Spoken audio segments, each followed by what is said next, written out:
अस्सलाम वालेकुम dear students. आज का हमारा टॉपिक, जिस टॉपिक के ऊपर आज हम बात करने जा रहे हैं वो अपना हिस्ट्री ऑफ सी लैंग्वेज। हमने सी लैंग्वेज की हिस्ट्री को डिस्कस करना है। तो सबसे पहले हम ये अंडरस्टैंड कर लेते हैं कि सी से पहले कौन सी लैंग्वेज थी, सी के बाद सी को किस तरीके से इस्तेमाल किया गया, ये आज के लेक्चर में हम देख लेते हैं। तो सबसे पहले history of C language. History of C language start हुई 1960 में एल गोल के साथ। तो यहाँ से स्टार्ट करते हैं।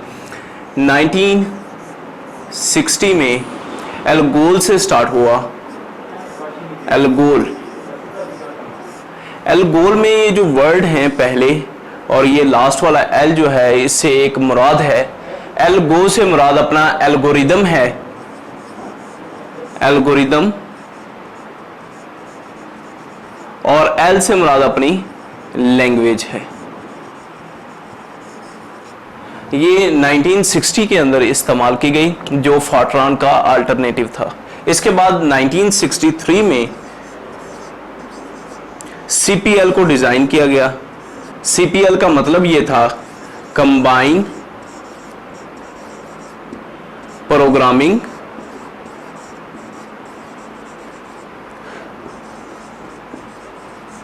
लैंग्वेज।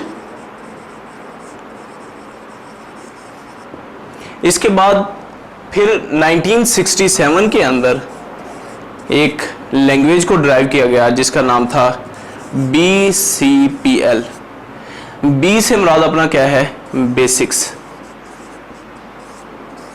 बेसिक्स। सी से मुराद अपनी कंबाइन, पी से मुराद प्रोग्रामिंग और एल से मुराद लैंग्वेज।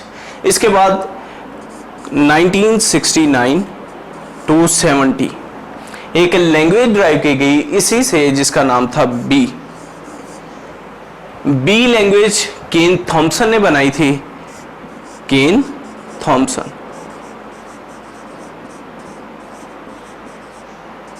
ये वो राइटर था, डेवलपर था, जिसने बी लैंग्वेज को डेवलप किया था। इसके बाद 1972 के अंदर सी लैंग्वेज ड्राइव की गई। ड्राइव किसने की थी, डेनिस रिची ने। डेनिस रिची इसने 1972 के अंदर सी लैंग्वेज को ड्राइव किया। अब जब पहले अपने पास बी लैंग्वेज एग्जिस्ट कर रही थी तो सी लैंग्वेज की जरूरत क्यों पड़ी। कुछ फीचर्स सी लैंग्वेज के अंदर ऐड कर दिए गए जो बी लैंग्वेज के अंदर नहीं थे, जैसा कि सी लैंग्वेज के अंदर डेटा टाइप्स के कॉन्सेप्ट्स को ऐड किया गया जो बी लैंग्वेज के अंदर नहीं थे। सी लैंग्वेज जो थी इसको बेल लैबोरेटरीज के अंदर तैयार किया गया 1972 के अंदर। सी लैंग्वेज आपकी मोस्ट पावरफुल लैंग्वेज थी, लेकिन स्टार्ट में जब इसको डेवलप किया गया तो इसका जो सबसे मेजर प्रॉब्लम था वो ये था कि ये टोटली मशीन इंडिपेंडेंट नहीं थी। इसके बाद एक अपना standard ANSI, American national standard institute, उसने सी का नया वर्जन दिया जिसको नाम दिया गया ANSI सी का। 1980 के अंदर इसको डेवलप किया गया था। अमेरिकन नेशनल स्टैंडर्ड इंस्टीट्यूट जिसने नया वर्जन दिया किसका, सी का, जिसमें इस प्रॉब्लम को ओवरकम किया गया और टोटली प्रोग्राम को मशीन इंडिपेंडेंट बनाया गया। यानी कि जो प्रोग्राम आपने सी लैंग्वेज के अंदर लिखा है उसको आप इंटेल प्रोसेसर या मोटोरोला प्रोसेसर के ऊपर भी रन कर सकते हैं।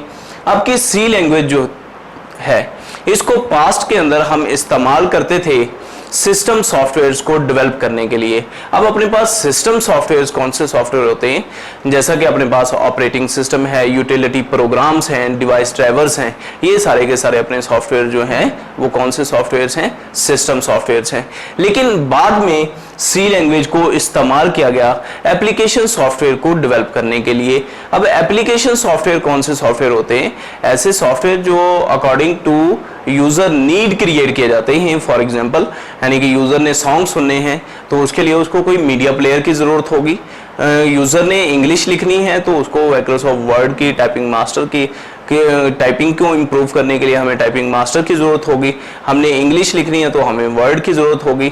अगर हमने कोई अकाउंट्स का हिसाब लगाना है, कोई कैलकुलेशन परफॉर्म करनी है तो उसके लिए हमें स्प्रेडशीट चाहिए होगी। तो ये सारे जो सॉफ्टवेयर थे ये सारे के सारे अपने एप्लीकेशन सॉफ्टवेयर थे। सी अपनी जो थी ये बहुत पावरफुल लैंग्वेज है। क्यों पावरफुल है? क्योंकि ये अपना एक स्टैंडर्डाइज सिंटैक्स रखती है। जिस लैंग्वेज के सिंटैक्स होते हैं उस लैंग्वेज को लर्न करना हमारे लिए आसान होता है। अपनी जो सी लैंग्वेज है ये हाई लेवल लैंग्वेज है। हाई लेवल लैंग्वेज वो लैंग्वेजेस होती हैं जिनको यूज़र बहुत आसानी के साथ अंडरस्टैंड कर लेता है। यूज़र इसको आसानी के साथ अंडरस्टैंड कैसे कर लेता है? क्योंकि यूज़र इंग्लिश लाइक वर्ड्स को बहुत आसानी से लर्न कर सकता है as compared to binary form, यानी कि 0-1 को अंडरस्टैंड करना यूज़र के लिए मुश्किल होता है। इंग्लिश लाइक वर्ड्स को यूज़र के लिए यूज़र को इंग्लिश लाइक वर्ड्स जो हैं इनको रीड करना आसान होता है।